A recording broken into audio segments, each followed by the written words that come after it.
آپ کو میں یہ بتانا ضروری سمجھتا ہوں کہ الحمدللہ ابھی تک ان تمام انگیجمنٹس میں پاکستان کی افواج کی کوئی کامبیٹ کیجولٹی نہیں ہوئی ہے، اور نہ ہی پاکستان ایئر فورس کا کوئی طیارہ اور ایسٹ اس کو کوئی نقصان پہنچا ہے۔ ایک اور چیز جو کہ اہم ہے کہ یہ حملہ بھارت کا کس وقت کیا گیا؟ یہ اس وقت کیا گیا جب پاکستان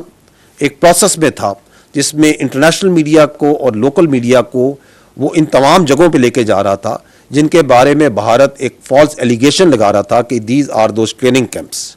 جہاں سے پاکستان دہشت گردوں کو تربیت دے رہا ہے اور یہاں سے دہشت گردی کرائی جا رہی ہے، اینڈ دیٹ اور because nothing of that sort is actually on ground, تو انڈیپینڈنٹ میڈیا کو وہاں لے جایا جا رہا تھا۔ اور آج اسی سلسلے میں بہاولپور اور مرید نے بھی میڈیا میں جانا تھا، تو اس سے پہلے کہ اس کا راز فاش ہوتا، بھارت نے 6 اور 7 کی شب کے درمیان یہ بربریت اور یہ حملہ کیا۔ however ٹوڈے پاکستان کی حکومت نے انٹرنیشنل میڈیا کو اور لوکل میڈیا کو تقریباً 150 کے قریب صحافیوں کو ان جگہوں پہ لے کے گیا ہے۔ بہاولپور گئے ہیں، مرید کے گئے ہیں، کوٹلی گئے ہیں اور مظفر آباد گئے ہیں، اور وہ تمام خیالی ٹریننگ کیمپس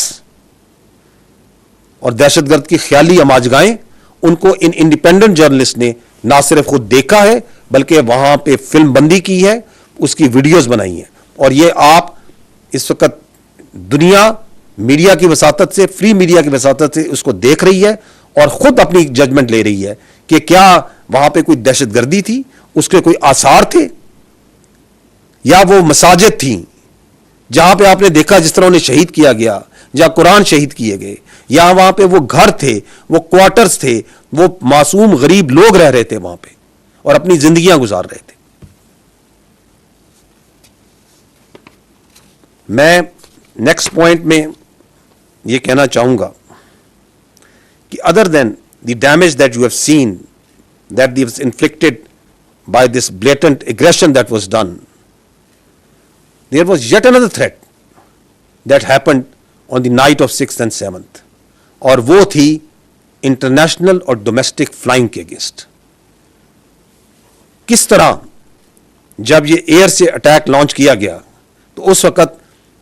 57 فلائٹس ور ان ایئر۔ آپ اس شارٹ میں دیکھ سکتے ہیں کہ دیر ور ملٹیپل فلائٹس جو اس وقت ایئر میں تھیں،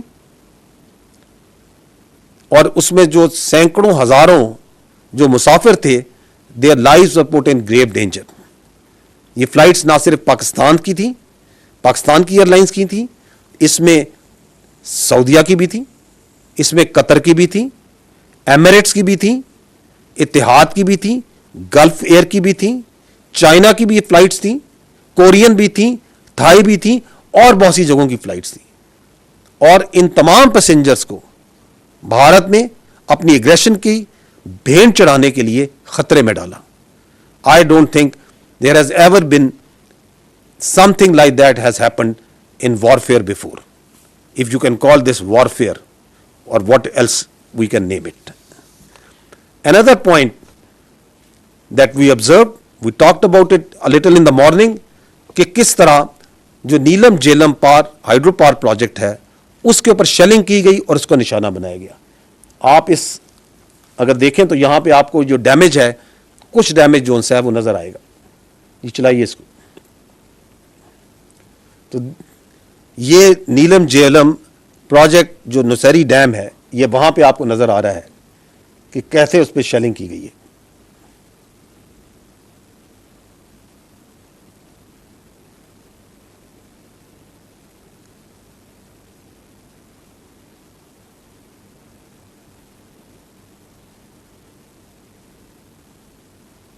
امپورٹنٹ پوائنٹ ٹو نوٹ از کہ اس کے بارے میں آپ کی انٹرنیشنل جو کمیونٹی ہے یا کنونشنز ہیں وہ کیا کہتے ہیں۔ I will take a minute so as to bring to your notice کہ article 54 of the 1977 additional protocol 1 of Geneva convention, کیونکہ یہ کچھ کنونشنز ہیں, کچھ نارمز ہیں جس کے مطابق تمام ممالک ایک دوسرے اس آرڈر میں زندہ ہیں. تو آرٹیکل 54 جنیوا کنونشن کا کیا کہتا ہے؟ وہ کہتا ہے it is prohibited to attack, destroy, remove or render useless objects which are indispensable to the survival of the civilian population. اور اس میں سچ ایز میں وہ کہتا ہے that includes drinking water installations and supplies and irrigation works. اور additional protocol 1 of Geneva Convention کا article 56 even more explicitly کہتا ہے works and installations containing dangerous forces namely dams, dikes and nuclear electrical generating stations shall not be made the object of attack, even where these objects are military objectives, if such attack may cause the release of dangerous forces and consequent severe losses amongst the civilian population. یہ وہ conventions ہیں جن کے ذریعے آپ, میں اور مہذب دنیا ایک دوسرے کے ساتھ رہنا پسند کرتی ہے اور رہتی ہے. اور جب آپ ہائیڈرو پاور اسٹرکچرس کو, جب آپ ڈیمز کو نشانہ بناتے ہیں تو you are in blatant violation of all these norms.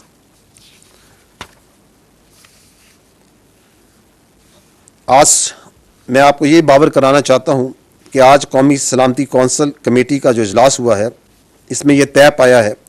کہ اقوام متحدہ کے آرٹیکل 51 کے تحت پاکستان نے دفاع کا حق استعمال کرتے ہوئے مسلح افواج کو مکمل اختیار دیا ہے